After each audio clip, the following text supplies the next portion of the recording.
अयोध्या स्थित कालिकुलालय के वर्ण विज्ञान, शब्द विज्ञान एवं मंत्र विज्ञान श्रृंखला में सबका हार्दिक अभिनंदन है।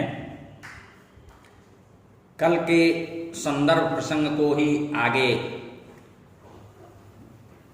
गतिशील करते हुए उसी विषय वस्तु को बढ़ाते हुए हम बात करेंगे। पहले भगवान स्मरण हो जाए। करारविंदेन पदारविंदम मुखारविंदेन विनिवेशयन्तम वटस्य पत्रस्य पुटे शयानं बालं मुकुन्दं मनसा स्मरामि। तो कल यज्ञ के वैज्ञानिक पक्षों को उद्घाटित किया जा रहा था, उसके साथ साथ हवन के वैज्ञानिक पक्ष को प्रस्तुत किया जा रहा था। यज्ञों में, अनुष्ठानों में विविध प्रकार की सामग्रियों, पदार्थों से, संविधाओं से हवन करने का विधान है। कुछ काष्ठ समिधाएं होती हैं, कुछ वनस्पतियां विशेष होती हैं जो साधक अपने प्रदेश मात्र नाप का उसको काट करके, सुधार करके और मंत्र पढ़ करके उसे घी में या त्रिमधु में डुबो करके हवन किया जाता है, जिससे वातावरण में बहुत ही सकारात्मक प्रभाव पड़ता है। जो आहुतियां प्रदान की जाती हैं, उन आहुति में प्रयुक्त होने वाली सामग्रियों से, जलते हुए धूम्र ज्योत से दूर देश तक फैला हुआ प्रदूषित वातावरण परिष्कृत होता है, शुद्ध होता है। इतना ही नहीं, यज्ञ के आयोजन में अनेक जात वर्ण के लोगों का स्वतः समागम होता है, सहभागिता होती है और कम से कम जब तक यज्ञायोजित है तब तक समाज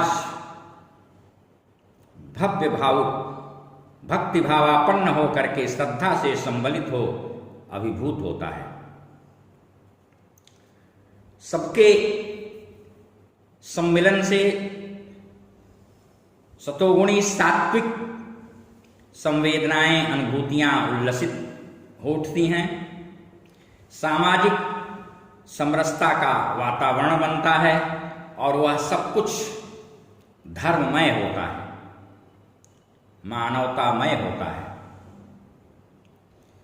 बड़े बड़े यज्ञ अनुष्ठान के आयोजन में बहुत सारी सामग्रियों का क्रय विक्रय होता है। लोग दान पुण्य करते हैं, शुद्ध क्रियाकलापों का अभिवर्धन होता है। इस प्रकार आर्थिक लाभ भी यज्ञ के द्वारा, आर्थिक समृद्धि भी संभावित ही नहीं होती है बल्कि प्रत्यक्ष होती है।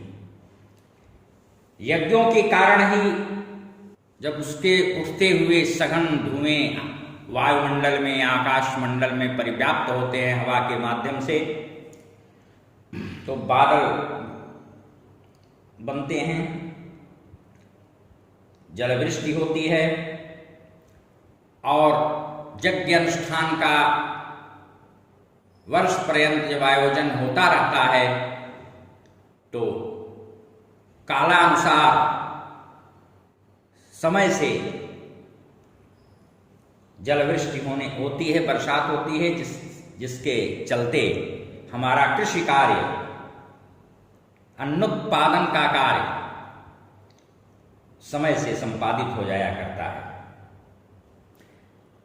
वैसे तो जल प्राप्ति के अनेक स्रोत पृथ्वी पर हैं, लेकिन जब आकाश से जल बरसता है तो वह पौधों के अंग अंग को अभिषिक्त करता है, केवल उनके जड़ को ही नहीं, उनकी कोपलों में, उनके पूरे तने को, और उससे पौधे पूर्ण रूप से विकसित होते हैं, समृद्ध होते हैं, हरे भरे होते हैं। जितने भी पृथ्वी पर जल प्राप्ति के साधन स्रोत हैं, उन सब में वर्षा से जल प्राप्ति का जो स्रोत है, पर्जन्य वेग से जो बादलों के द्वारा वृष्टि होती है, वह सर्वोत्तम है। ऋग्वेद के मरुत देवता सूक्त के ऋषि घूरकर्ण का यह कथन है, जलों को धारण करने वाले मेघ सूर्य को ढक करके बिजली, विद्युत और वायु के द्वारा रसदा को, पृथ्वी को, धरती को पूरी तरह से संतृप्त करते हैं वर्षा के जल के माध्यम से। यह वैज्ञानिक पक्ष है। बादल बनने के लिए हवा में नमी, रेणुकणों की महती आवश्यकता होती है,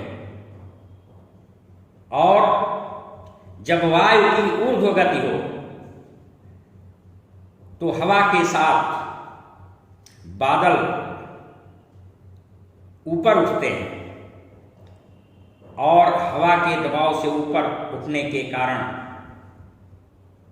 हवा की नमी के बड़े बड़े बिंदु बन जाते हैं, जो वहां ऊपर जाकर के एक सीमा में ठहर जाते हैं। अब उससे अधिक ऊपर नहीं जा सकते, और उन बिंदुओं पर सघन नमी का आवरण, एक परत बनना प्रारंभ हो जाता है, और धीरे धीरे बिंदु उस पर जमने लगते हैं, जल बिंदु, और वो बड़े होने लगते हैं। जब ये जल बिंदु बड़े होने लगते हैं तो भारी होने के कारण उनका आधा पतन होने लगता है, नीचे गिरना प्रारंभ कर देते हैं, और नीचे ठहरे बिंदुओं में से गुजरते समय भिन्न भिन्न विद्युत से अवशिष्ट भिन्न घनता वाले होने के कारण उनसे नमी लेकर के नीचे आने पर घनघोर वर्षा के रूप में पृथ्वी को जलमय करते हैं। वर्षा के लिए बादल में न्यूक्लियस का कम होना, न्यून होना, और उससे भी कहीं अधिक वायु की ऊर्ध्व गति,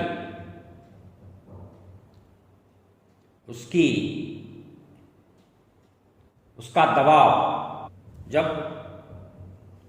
पड़ता है तो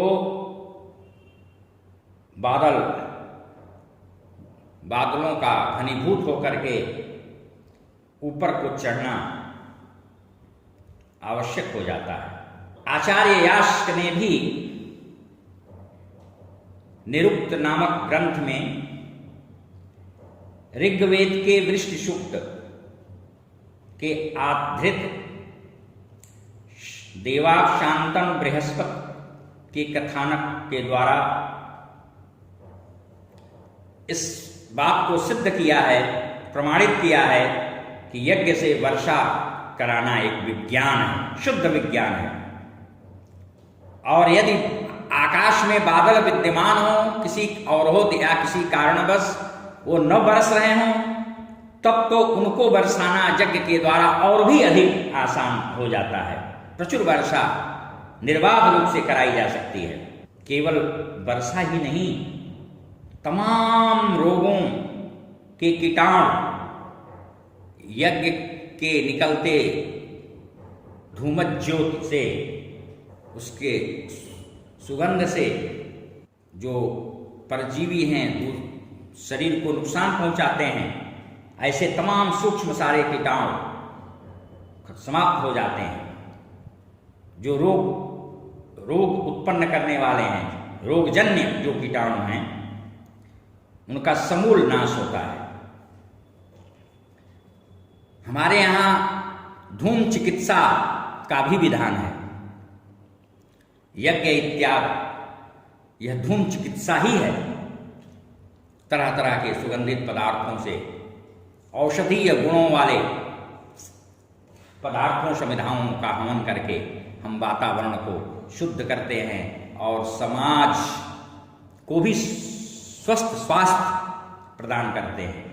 वेदों में अन्य भी अनेक मंत्र आपको मिलेंगे वर्षा से संबंधित, और वहां पर अग्नि को वर्षाकार भी कहा गया है। ऋग्वेद में भार्गव ऋषि ने भी मंत्रगान किया है।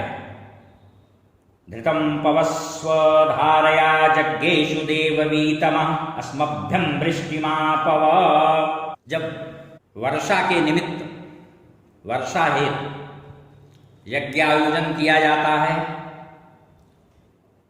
उसमें हवि सामग्री में एक समिधा विशेष रूप से और अनिवार्य रूप से मिलाई जाती है, जिसका नाम करीर है। उसी को कैर भी कहते हैं। वह बहुत उपयोगी मानी जाती है। करीर कहते हैं मरुस्थल में पैदा होने वाला एक कांटेदार वृक्ष होता है। ऊंट उसे बहुत चाव के साथ खाते हैं। अब बांस के नए नए जो कल्ले निकलते हैं, कोपल, अंकुर, उनको भी करीर कहा जाता है। तो यज्ञाग्नि में करीर की गीली समिधा जब मिला करके मंत्रवाचन के द्वारा आहुति दी जाती है, तो धू धू कर जलते हुए अग्नि के लाल लपटें, ज्वाला निकलती है, और वह लाल लपट, लाल रंग की ज्वाला वर्षा की सूचक मानी जाती है। संभव है इसलिए भी अग्नि को वर्षाकार कहा गया हो। वैदिक संहिता में, मैत्रायणी संहिता का आप परिशीलन करें 248, उसमें आपको स्पष्ट रूप से मिलेगा, इस बात का उल्लेख मिलेगा, करीराणि भवन्ति वृष्ट्या अन्नद्यस्थावरुद्ध्यै। यज्ञ से इस करीर समिधा सम्मिलित हवि आज आहुति जो हम प्रदान करते हैं, उससे संपन्न जो वर्षा है, उससे जो मेघों का, बादलों का निर्माण होता है वह, और उससे जो वृष्टि होती है वह दोष रहित होती है, शुद्ध जल होता है। और सारे उस जल को पा करके हमारे पेड़ पौधे वनस्पतियां भी बहुत शुद्ध पवित्र हो जाते हैं। शतपथ ब्राह्मण में महर्षि याज्ञवल्क्य जी ने भी कहा है, उनका भी वचन है, अग्निर्वै धूमो जायते धूमादभ्राभ्राद्वृष्टिः। इस प्रकार होम सामग्री से धुआं भाप का उठना स्वाभाविक है, और वह उसका स्वभाव है, अग्नि का यह स्वभाव होता है कि वह पदार्थों में प्रवेश करके उसको भिन्न भिन्न कर देता है, फिर हल्के होकर के वायु के साथ आकाश गमन करता है। उसमें जो जलीय तत्व या अंश होता है उसको ही हम भाप के नाम से जानते हैं, कहते हैं। पहले लकड़ी पर और पतीली में चावल इत्यादि बनते थे तो चूल्हे के पास हम लोग बैठ कर देखते थे कि उस पर जो ढक्कन उसका होता था, उस स्टीम भाप के प्रभाव से, उसके प्रेशर से ढपढप ढपढप गिरता उठता था और उस जल की छींटें होती थीं। या कभी कभी हम लोग कागज उसके ऊपर इसे हाथ में लेके लगा दे कुछ देर तक, तो उस कागज में भी गीलापन और हो जाता था, उसका रंग धूम्र हो जाता था। तो उस धुएं में जो भाप है वह जलीय अंश है और जो शुष्क है वह पृथ्वी भाग है। यही धुआं है, यही धूम है। यही मेघमंडल में वायु के सहारे, वायु के आधार से जाकर परस्पर जब संघन हो जाते हैं, मिल जाते हैं आर्द्र होकर, तो बाद में यही वृष्टि करते हैं। वैज्ञानिकों ने भी धूम को वायु में बहुत सूक्ष्म कणों का कोलाइडी विलयन घोल माना है और वायु में तैरने वाले इन सभी कोलाइडी कणों में ऋणात्मक विद्युत से युक्त जो कण हैं वे वर्षा में सर्वाधिक सहयोगी सिद्ध होते हैं। हवा जितनी अधिक गर्म होगी उतनी ही अधिक जल धारण कर सकेगी।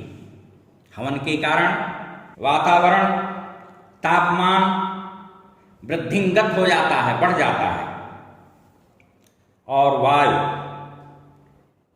पर्याप्त आवश्यक नमी गृहीत कर लेती है, आकर्षित कर लेती है, खींच लेती है, सोख लेती है, उसका शोषण कर लेती है। उसको सोखने के बाद वह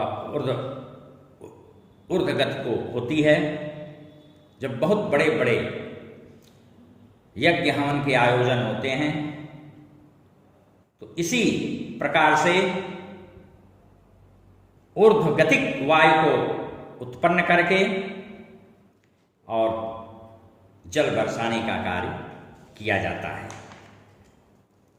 इस प्रकार से यज्ञ, अनुष्ठान, हवन शुद्ध विज्ञान मूलक है, विज्ञान सम्मत है। हमारा सारा का सारा वैदिक निगम और आगम सब कुछ वेद मूलक है। इसकी वेद मूलकता में कहीं भी किंचित कोई संदेह, भ्रम नहीं है। आगे फिर हम कल शब्द शक्ति और मंत्रों की जो रचना है उनकी शब्द शक्ति को अपना विषय बनाते हुए उसकी वैज्ञानिकता पर कुछ प्रकाश डालने का प्रयत्न करेंगे। हरि ओम। शांति शांति शांति।